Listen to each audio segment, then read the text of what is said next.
Good morning, everybody. If you have been paying attention at all, you know that inflation is here, food prices are up, gas prices are up, and I fear that food shortages might be around the corner. So in today's video, I wanted to share with you how we are preparing for those things and hopefully give you some ideas that you can take and implement yourself. Now, the things that we're doing, they may not apply to you, or they may only apply to you on a certain level, but if you are a person that eats, if you are a person that drives, if you are a person that has any sort of animal, these will be applicable. So to start, we are gonna head down to our garden.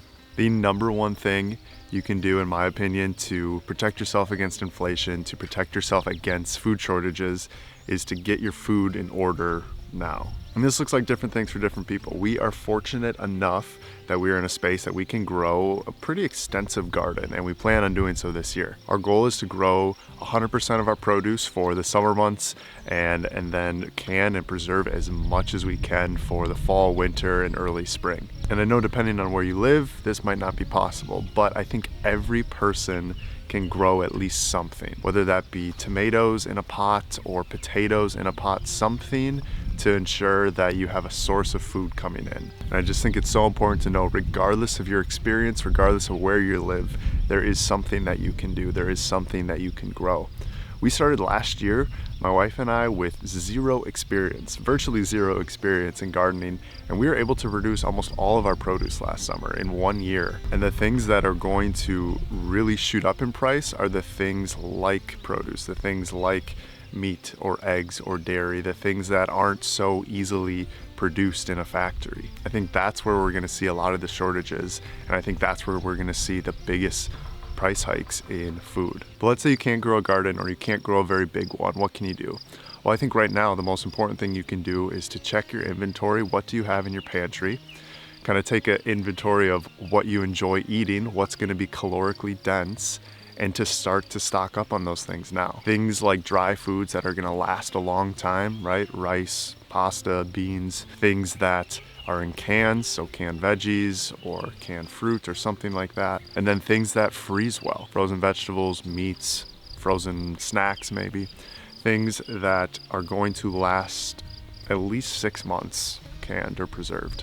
And now is the time to do it before we start to see empty shelves, because as soon as we see major reports of empty shelves, that's when people are going to make a mad dash to the store to get everything. You all remember the toilet paper scandal of 2020. So now slowly build up your inventory. I don't think we're going to see shortages this month, or maybe not even in July, but come August, September, we could start to see certain things that are completely empty in stores. And truthfully, in the US, do I think grocery stores are going to be completely out of supplies? No, I don't. I don't think it's going to hit us that hard in the US. But there might be some certain luxury items or some certain foods that you enjoy that you won't be able to find for a period of time. So right now, I think is the time to get your food in order, start to give yourself at least a few months cushion of food.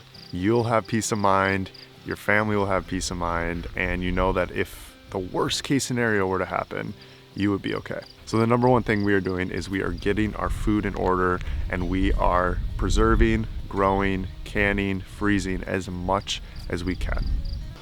One thing I forgot to mention out there, canning supplies. I think now is as good a time as any to load up on lids, load up on jars if you need them, because once people start to realize, oh, I need to be putting away more food, you're gonna see these fly off the shelves.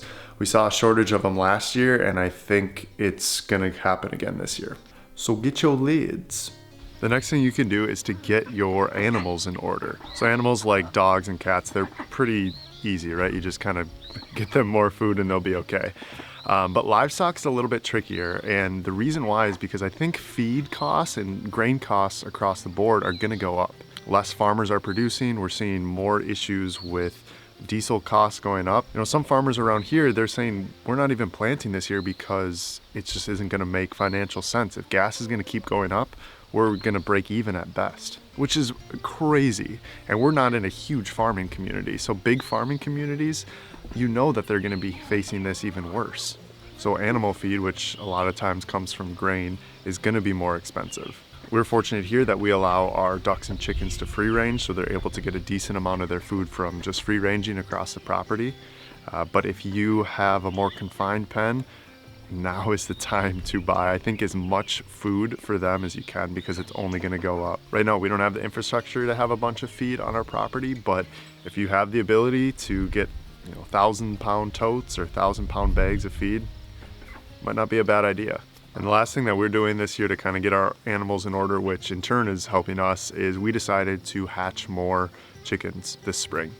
So we like to keep our flock around 15 to 20 or so, but we upped it this year. We're gonna go up to about 25 birds in total, so that way we're getting just a few more eggs every day. And because we free range, it doesn't cost us much extra to have those extra birds. So that's something that we're doing, and that might be something worth considering yourself. Another thing we're doing is we are loading up on as much wood as we can this summer to use as fuel to heat our home if things draw into the winter. Natural gas prices for sure are going to be going up. They already have. So it's going to cost you more to heat your home if you have a gas furnace in the winter. And I think that's going to trickle into electricity as well. And I know this isn't an option for everyone. Not everyone has a wood burning stove, but if you do, and if you are not using it, I cannot recommend this is the year to get that axe out, to get that chainsaw out, to start to cut wood, to start to prepare to use wood as a heating source for you in the winter. Unbelievable if I could show you the difference month to month in what it costs us if we're using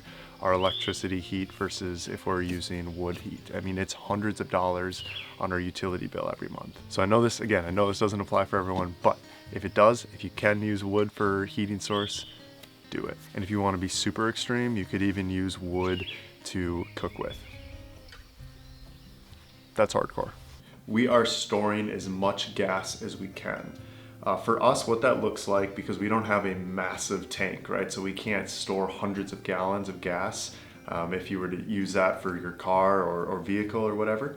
But what we're doing is we're storing enough gas to use in things like our lawnmower, in things like our weed whacker, our chainsaw, other kind of equipment that we use around the homestead. We're storing enough gas to at least use those. That way, if gas does get to, God forbid, $10 a gallon or whatever, we'll be okay knowing that we don't have to necessarily get gas for those household items or household tools that we use. If you're fortunate enough to have 100-gallon drums or bigger, you obviously know now might be a good time to stock up, because gas is for certain going to get higher. So we're loading up enough gas to use in our mowers and things like that. But maybe you only have a vehicle, and so maybe getting a Sam's Club or Costco membership might be a good idea. So that's another way we're preparing, is with gasoline. And the last way that we are preparing for inflation, for shortages, is financially. Not financial advice, not a finance guy. But for us, what we're doing is we have kind of decided this summer we're going to take a break on some of our projects. We're not going to be trying to expand some of the things, spend a lot of money on upgrading things. We just decided this summer we're going to work on as many projects that don't cost us money or cost us very low money, and just kind of ride this wave through and see where we end up on the other side. We're also going to be adding a few more months cushion to our emergency fund. So we are trying to not spend on some big projects and trying to add just a couple more months cushion to our emergency fund. However, that's kind of a double-edged sword, right? Because the more money that you have in cash in the bank, the more that inflation is taking away its buying power. So things to consider is maybe where can you park that cash in this time so it's not losing so much in inflation. So assess your options and see where can you put your money in this time that it's not going to be inflamed. Is that right? Inflamed? I think that should be a word.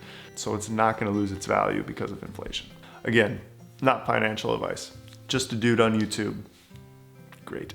Thank you guys for watching. I hope this video was informative. If you are curious what we're growing in our garden, how we're preparing some of the things, you can watch our last video, our first garden tour of the year, right here.